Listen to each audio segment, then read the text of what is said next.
अस्सलाम वालेकुम students, welcome back. आज के इस लेक्चर के अंदर हम देखेंगे प्रोकैरियोटिक सेल और यूकैरियोटिक सेल के दरमियान डिफरेंस को। इससे पहले आपको ये पता भी होगा कि यूकैरियोटिक सेल और जो हमारे पास प्रोकैरियोटिक सेल हैं इनके दरमियान क्या बेसिक डिफरेंस है। लेकिन आज इस वीडियो के अंदर हम कुछ एक्स्ट्रा पॉइंट्स, कुछ इंपॉर्टेंट पॉइंट्स को भी डिस्कस करेंगे, जो कि एमडी कैट हो गया या फिर आपका नीट का एग्ज़ाम हो गया। अगर आप इंडिया से देख रहे हैं तो आपका नीट का एग्ज़ाम हो गया, इन एग्ज़ाम्स के अंदर भी कुछ पॉइंट्स पूछे जाते हैं, तो उनके हवाले से हम बातें करेंगे। तो आपको यही रिक्वेस्ट रहेगी आपसे कि आप इस वीडियो को 2x स्पीड पर सुन लें, क्योंकि इसके अंदर कुछ ऐसे पॉइंट्स हैं जो कि आपके लिए नए होंगे और आपकी जो नॉलेज है उसके अंदर इजाफा करेंगे। तो चलिए हम अपने टॉपिक की तरफ जाते हैं। सबसे पहले हम देख लेते हैं इन दोनों के दरमियान डिफरेंस को देखने से पहले सेल को, कि सेल को हम किस तरह से डिफाइन करते हैं। तो बेसिक डेफिनेशन यही है सेल की कि it is the basic unit of structure and function in living organism. यानी लिविंग ऑर्गेनिज्म के अंदर जितनी भी एक्टिविटीज़ परफॉर्म होती हैं, जितने भी फंक्शंस परफॉर्म होते हैं, वो थ्रू किसके होते हैं? वो सेल के होते हैं। अब सेल के हवाले से हम ये कहते हैं कि ये हमारे पास स्मॉलेस्ट यूनिट है। सबसे छोटा यूनिट कौन सा है? सेल है। और यही जब सेल आपस में मिलते हैं मल्टी सेलुलर ऑर्गेनिज्म बनता है और उनके अंदर डिफरेंट स्ट्रक्चर्स होते हैं, डिफरेंट वो प्रॉपर्टीज़ होती हैं उनके अंदर, वो डिफरेंट फंक्शंस को परफॉर्म करते हुए जितनी भी एक्टिविटीज़ होती हैं लिविंग ऑर्गेनिजम्स की, उनको कंट्रोल करते हैं। दैन उसके बाद हम बात करें तो सेल वर्ड जो है ये लैटिन वर्ड सेलुला से निकला है, विच मीन्स लाइफ। यानी इस वर्ड का अगर यानी क्वेश्चन आ जाए आपके पास कि जो सेल लफ्ज़ है वो किस लैंग्वेज से निकला है, तो आपको पता होना चाहिए वो लैटिन वर्ड है और वो लैटिन लैंग्वेज से निकला है सेलुला से, जिसका मतलब क्या होता है? लाइफ होती है।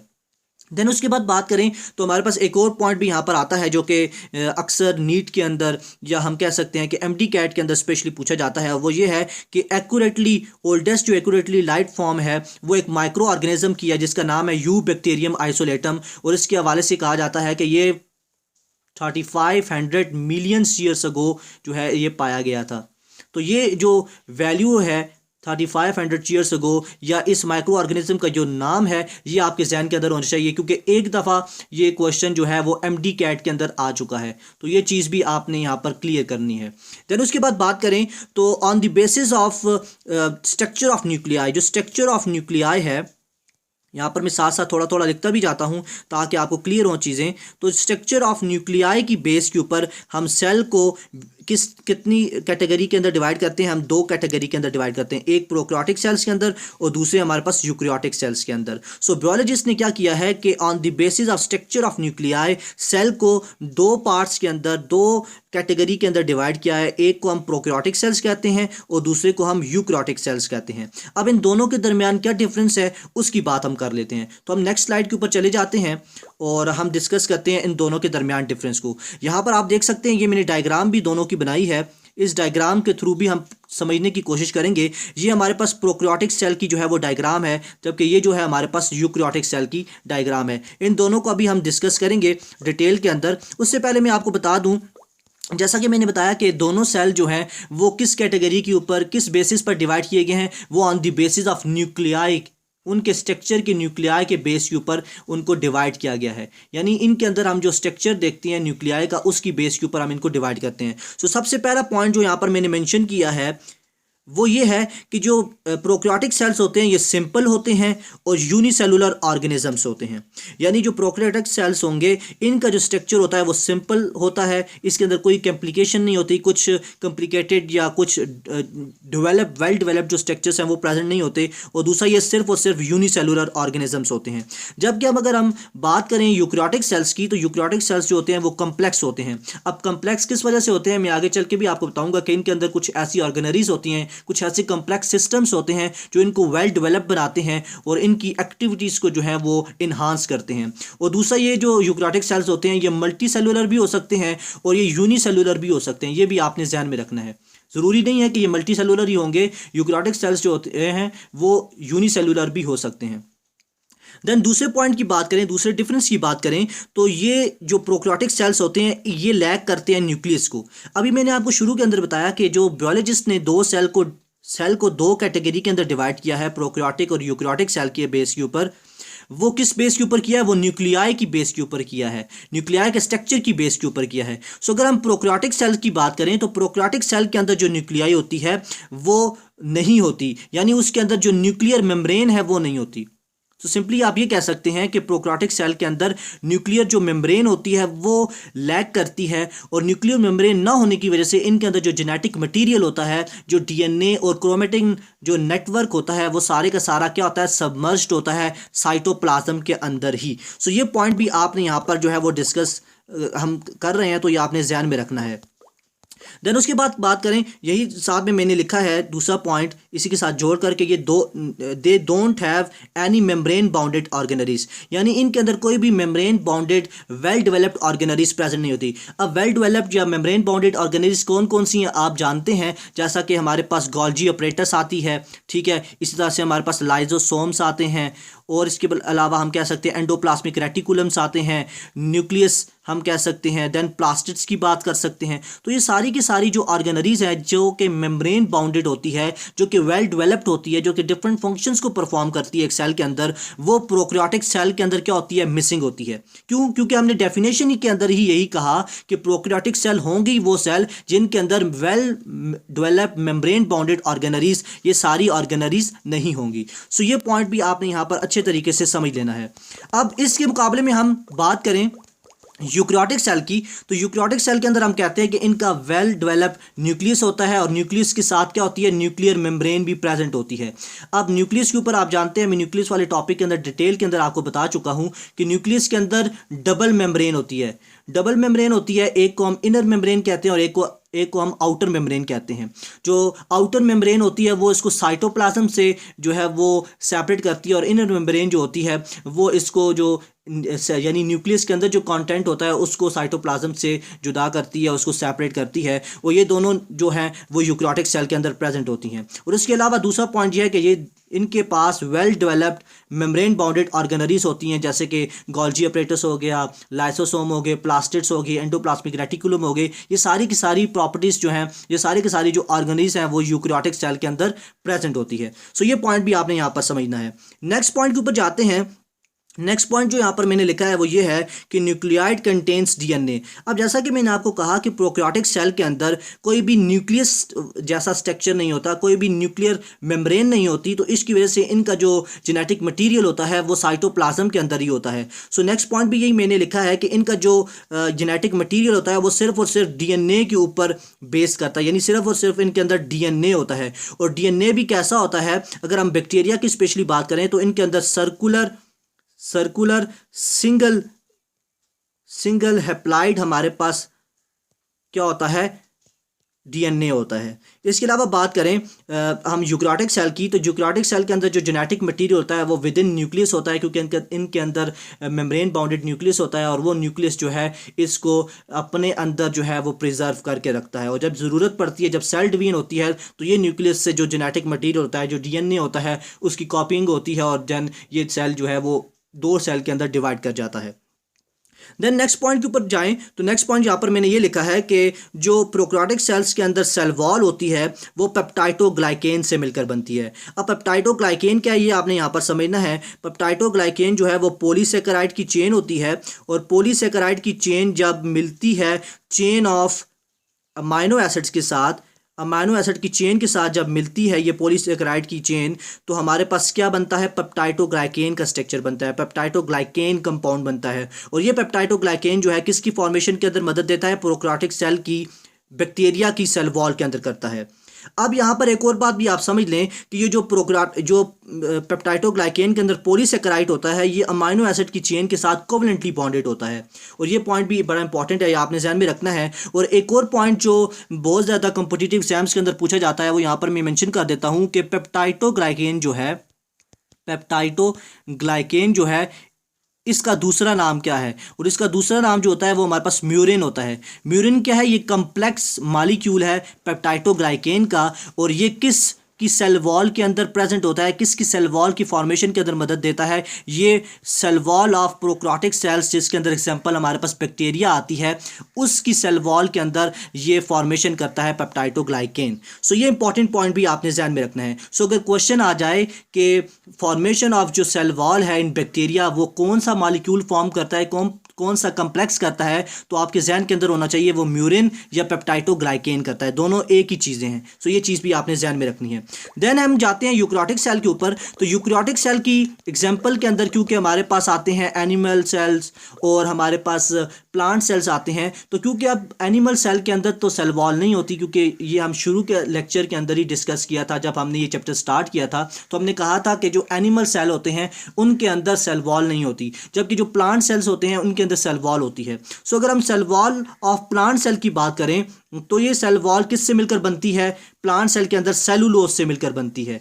और जब अगर क्वेश्चन आ जाए कि फंजाई की सेल वॉल के बारे में पूछा जाए, क्योंकि फंजाई भी एक यूकैरियोटिक सेल है, तो उसकी सेल वॉल के अंदर अगर पूछा जाए कि वो किससे बनी हो, तो वो आपको पता होना चाहिए वो किससे बनती है। वो हमारे पास काइटिन मॉलिक्यूल से बनती है। काइटिन क्या, ये नाइट्रोजीनियस हमारे पास ऑर्गेनिक कंपाउंड है जो कि फॉर्मेशन करता है सेल वॉल ऑफ फंजाई की। सो ये सारे पॉइंट्स जो हैं डिफरेंसेस अभी आपने ध्यान में रखने हैं। नेक्स्ट स्लाइड पर हम और कुछ डिफरेंसेस को भी देखते हैं, लेकिन उससे पहले यहाँ पर जो ये मैंने स्ट्रक्चर ड्रॉ किया है प्रोकैरियोटिक सेल और यूकैरियोटिक सेल का, इसको ज़रा सा हम ड्रॉ का इसको यानी हम जो है लेबल कर लेते हैं।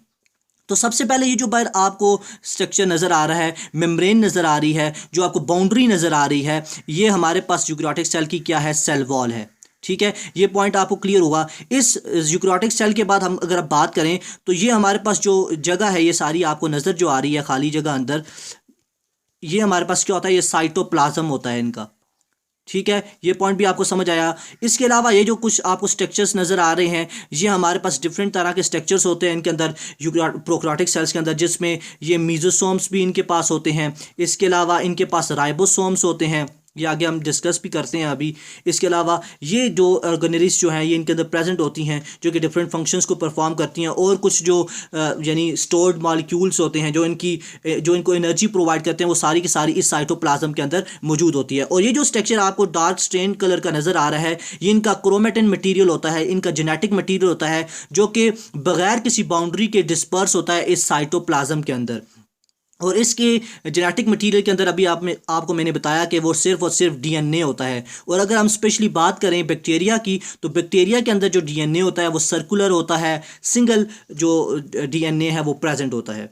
सो ये सारी चीज़ें आपने इसके हवाले से ध्यान में रखनी है।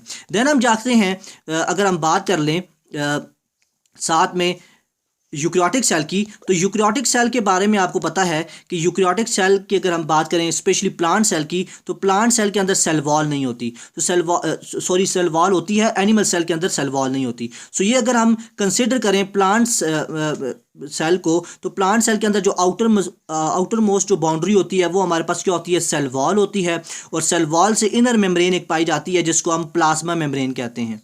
ठीक है, ये दोनों हम डिस्कस कर चुके हैं डिटेल के अंदर, ये चीज़ें होती हैं। देन उसके बाद बात करें तो अंदर इनके साइटोप्लाज्म के अंदर different well developed membrane bounded organelles present होती हैं। जैसे ये आप देख रहे हैं, ये हमारे पास जो है ये हम कहते हैं कि लाइजोसोम्स प्रेजेंट होते हैं, इनके अंदर गोल्जी अपरेटस प्रेजेंट होते हैं, ये वाली गोल्जी अपरेटस हैं। ये हमारे पास माइटोकॉन्ड्रिया है, ये इनका न्यूक्लियस है जो कि डबल मेम्ब्रेन से बाउंडेड है। इसी न्यूक्लियस के साथ देन एंडोप्लाज्मिक रेटिकुलम अटैच होता है। ये हमारे पास और ऑर्गेनेल्स जो हैं, जो स्टोर्ड मॉलिक्यूल्स हैं, जो वैक्यूल हैं, वो प्रेजेंट होते हैं। सो ये सारे का सारा जो है इसके साइटोप्लाज्म के अंदर मौजूद होता है। सो ये दो चीज़ें स्ट्रक्चर के हवाले से भी आपने ध्यान में रखनी है। देन हम नेक्स्ट पॉइंट्स के ऊपर जाएं तो प्रोकैरियोटिक सेल के अंदर जो राइबोसोम प्रेजेंट होती है वो स्मॉल राइबोसोम प्रेजेंट होती है। अब यहाँ पर थोड़ा सा आपने समझना है कि राइबोसोम वो वाहिद ऑर्गेनरी है जो कि दोनों के दोनों सेल के अंदर प्रेजेंट होती है। राइबोसोम के बारे में हम ये कहते हैं कि राइबोसोम जो है वो 20 नैनोमीटर जो है वो इसका डायमीटर होता है, और ये मोस्ट प्रोमिनेंट ऑर्गेनरी होती है दोनों तरह के सेल के अंदर।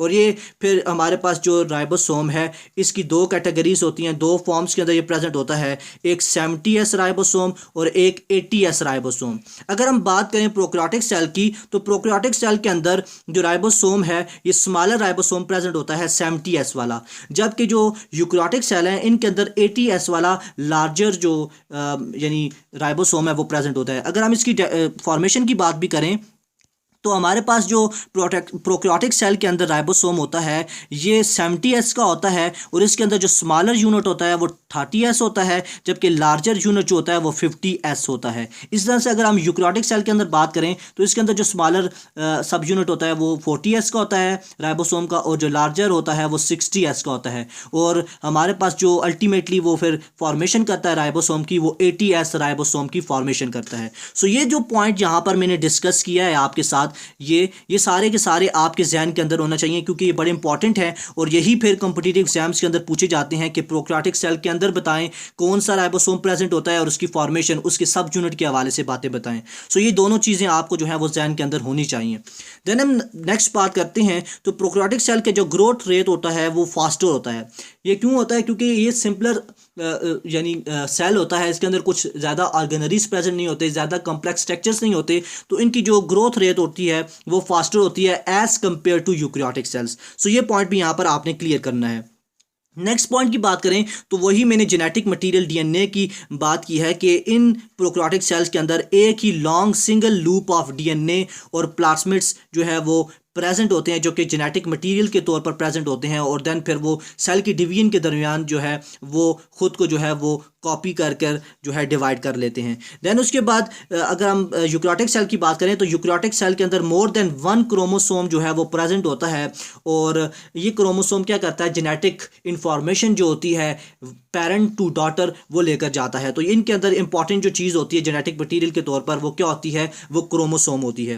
देन नेक्स्ट पॉइंट के ऊपर जाएं, सेल डिवीजन के ऊपर, तो प्रोकैरियोटिक सेल के अंदर जो सेल डिवीजन होती है वो बाइनरी फ्यूजन के थ्रू होती है, और प्रोकैरियोटिक सेल के अंदर जो माइटोसिस होती है वो एब्सेंट होती है। सो ये इंपॉर्टेंट पॉइंट भी आपने जहन में रखना है। अगर क्वेश्चन आए तो आपके जहन के अंदर होना चाहिए कि जो प्रोकैरियोटिक सेल के अंदर डिवीजन होती है सेल की, वो थ्रू बाइनरी फ्यूजन होती है। बाइनरी फ्यूजन कौन सा प्रोसेस होता है? बाइनरी फ्यूजन ए सेक्चुअल प्रोसेस है, जिसके अंदर क्या होता है कि एक जो पेरेंट सेल होता है वो 2 डॉटर सेल के अंदर जो है वो डिवाइड कर जाता है। इस प्रोसेस को, इस मेथड ऑफ डिवीजन को हम क्या कहते हैं? बाइनरी फ्यूजन कहते हैं। बाय बोलते हैं 2 को, यानी 2 सेल इसके अंदर जो है वो बनते हैं ब्रेक होकर एक पेरेंट से। और इसी तरह से अगर हम यूकैरियोटिक सेल की बात करें तो यूकैरियोटिक सेल के अंदर जो डिवीजन होती है वो माइटोटिकली भी होती है और मियोसिस भी उसके अंदर होता है। यानी दोनों तरह के जो प्रोसेसेस हैं सेल डिवीजन के, माइटोसिस और मियोसिस, वो दोनों तरह के जो यानी प्रोसेसेस हैं वो यूकैरियोटिक सेल के अंदर प्रेजेंट होते हैं। सो ये पॉइंट भी यहाँ पर आपने जो है वो याद रखना है। देन नेक्स्ट पॉइंट के ऊपर जाते हैं, एवरेज साइज़ की बात करें हम, तो एवरेज साइज़ जो होता है हमारे पास प्रोकैरियोटिक सेल का वो 0.1 to 5 माइक्रोमीटर तक होता है। आप यहाँ पर देख सकते हैं कि कितना स्मॉल होता है सेल। और इस तरह से अगर हम बात करें यूकैरियोटिक सेल की, तो यूकैरियोटिक सेल का जो एवरेज साइज होता है वो 10 to 100 माइक्रोमीटर तक होता है। सो ये दोनों साइजेस के हवाले से भी आपने बात को ध्यान में रखना है, ये अपने पास नोट करनी है चीज़ें। और लास्ट के अंदर अगर हम देखें इनकी एग्जाम्पल के बारे में, तो प्रोकैरियोटिक सेल के अंदर जो चीज़ें एग्जाम्पल के तौर पर आती हैं वो बैक्टीरिया आता है, आर्किया आता है, इस तरह से ब्लू ग्रीन जो एल्गी है, ब्लू ग्रीन एल्गी, वो भी इसकी एग्जांपल के अंदर आती है, वो भी प्रोकैरियोटिक सेल्स होते हैं। और अगर हम एग्जांपल ऑफ यूकैरियोटिक सेल की बात करें तो इनके अंदर प्लांट्स आते हैं, एनिमल्स आते हैं, फंजाई आते हैं, इस तरह से प्रोटिस्ट आते हैं। ये सारी की सारी चीज़ें जो है एज एग्जांपल हम पढ़ते हैं यूकैरियोटिक सेल के। सो ये जो चीज़ें हैं दोनों, ये भी आपने ध्यान में रखनी है। नेक्स्ट स्लाइड के ऊपर हम देखते हैं जी similarities between prokaryotic cell and eukaryotic cells. अब कुछ ऐसी चीज़ें भी हैं, कुछ ऐसे स्ट्रक्चर्स, कुछ ऐसी चीज़ें भी मौजूद होती हैं दोनों सेल के अंदर जो कि सिमिलर होती हैं, जो इन दोनों के दरमियान क्या होती हैं, सिमिलर होती हैं। सो ये भी आपको यहाँ पर क्लियर होना चाहिए। सबसे पहले अगर हम बात करें तो प्रोकैरियोटिक सेल और यूकैरियोटिक सेल के अंदर जो चीज़ें होती हैं वो क्या होती हैं कि इन दोनों के अंदर सेल प्लाज्मा मेम्ब्रेन या प्लाज्मा मेम्ब्रेन हमारे पास प्रेजेंट होती है। प्लाज्मा मेम्ब्रेन जो है वो प्रेजेंट होती है। मैंने आपको बताया था कि हमारे पास जो प्लांट और एनिमल सेल्स हैं उनकी अगर हम बात करें तो दोनों के अंदर प्लाज्मा मेम्ब्रेन प्रेजेंट होती है, और वो किस कैटेगरी से ताल्लुक़ रखते हैं, वो यूकैरियोटिक सेल से ताल्लुक़ रखते हैं। लेकिन अगर हम बैक्टीरिया की बात करें, प्रोकैरियोटिक सेल की बात करें, तो उनके अंदर भी सेल प्लाज्मा मेम्ब्रेन प्रेजेंट होती है और सेल वॉल भी प्रेजेंट होती है। तो ये दोनों पॉइंट्स आपने ध्यान में रखने हैं। उसके बाद बात करें तो दोनों तरह की सेल के अंदर जो साइटोप्लाज्म है वो प्रेजेंट होता है, और साइटोप्लाज्म का मेन काम क्या होता है कि जितने भी स्ट्रक्चर्स, जितनी भी ऑर्गेनरीज होती हैं सेल्स के अंदर, उनको एक मीडियम प्रोवाइड करती हैं, और जो डिफरेंट बायोलॉजिकल एक्टिविटीज होती हैं, जितने भी बायोलॉजिकल साइकिल्स कैरी आउट होते हैं वो इस साइटोप्लाज्म के अंदर होते हैं, और ये साइटोप्लाज्म मीडियम प्रोवाइड करता है इन सेल्स को। देन नेक्स्ट पॉइंट के ऊपर जाएं तो इन दोनों के अंदर राइबोसोम प्रेजेंट होते हैं। सो मैंने आपको बताया कि ये वाइट ऑर्गेनरी है, ओनली ऑर्गेनरी है जो कि दोनों सेल के अंदर प्रेजेंट होती है, क्योंकि हमने बात की थी डेफिनेशन के अंदर कि प्रोकैरियोटिक सेल्स के अंदर जो है वो किसी किस्म की वेल मेम्ब्रेन बाउंडेड जो ऑर्गेनरीज हैं वो प्रेजेंट नहीं होती सिवाय किसके, राइबोसोम के। अब राइबोसोम के अंदर भी मैंने आपको बताया कि जो प्रोकैरियोटिक सेल्स होते हैं उनके अंदर स्मॉलर राइबोसोम होती है 70S वाली, और जो यूकैरियोटिक सेल्स होते हैं उनके अंदर लार्जर जो राइबोसोम होती है 80S वाली वो प्रेजेंट होती है। तो ये दोबारा से मैंने यहाँ पर थोड़ा सा रिकॉल कर दिया है। देन लास्ट की हम बात करें, लास्ट के अंदर लास्ट जो पॉइंट है वो ये है कि इन दोनों सेल्स के अंदर जो DNA होता है as a genetic material present होता है, लेकिन यहाँ पर सिर्फ फ़र्क क्या है कि प्रोकैरियोटिक सेल के अंदर सिंगल सर्कुलर DNA होता है, जबकि यूकैरियोटिक सेल्स के अंदर क्रोमोसोम्स भी होते हैं और उनके साथ DNA भी प्रेजेंट होते हैं, और मोर देन 1 क्रोमोसोम जो है वो प्रेजेंट होता है जो कि जेनेटिकली जो सेल की डिवीजन है उसके अंदर हेल्प आउट करता है। सो ये सारे के सारे जो है सिमिलैरिटीज ये भी आपके जहन के अंदर होनी चाहिए। सो मैंने कोशिश की कि इस लेक्चर के अंदर आपको जितने भी इंपॉर्टेंट पॉइंट्स हैं वो सारे के सारे आपके साथ डिस्कस करूं। ये सारी स्लाइड्स के अंदर मैंने कुछ ऐसे पॉइंट्स भी आपको बताए हैं जो कि कॉम्पिटिटिव एग्जाम्स के अंदर आज से पहले आ चुके हैं। सो ये लेक्चर आपने अच्छे तरीके से तैयार करना है। अगर आपको समझ नहीं भी आई आप इसको दोबारा से रिवर्स कर एक दफ़ा फिर से सुन लें और साथ में चीज़ों को नोट डाउन करें ताकि आपके जहन के अंदर ये चीज़ें बैठ जाएँ। सो इंशाल्लाह नेक्स्ट लेक्चर के अंदर मिलते हैं, तब तक के लिए इजाज़त दीजिए। अल्लाह हाफिज़।